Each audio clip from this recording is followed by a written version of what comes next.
रामचरितमानस उत्तराखंड चौपाई। जय श्री राम।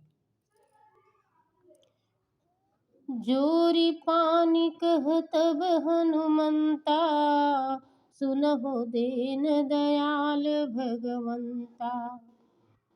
नाथ भरत कछु पूछन चहई, प्रश्न करत मन सकुचत हई। तब हनुमान जी ने हाथ जोड़कर बोले, हे दीनदयाल भगवान सुनिए। हे नाथ, भरत जी कुछ पूछना चाहते हैं पर प्रश्न करते मन में सकुचा रहे हैं। जय श्री राम। तुम जानहु कपि मोर सुभाऊ, भरत मोहि कछु अंतर काहू। सुनि प्रभु वचन भरत गह चरना, सुनहो नाथ प्रणनायत हरना। भगवान ने कहा, हनुमान तुम तो मेरे स्वभाव जानते ही हो। भरत के और मेरे बीच में कभी भी कोई अंतर्भेद है।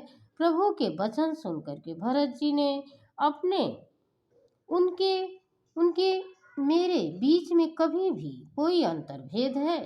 प्रभु के वचन सुनकर के भरत जी ने उनके चरण पकड़ लिए और कहा, हे नाथ, हे शरणागत के दुख को हरने वाले सुनिए।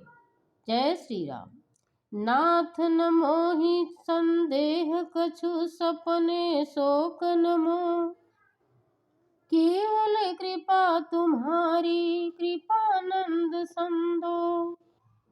जय श्री राम।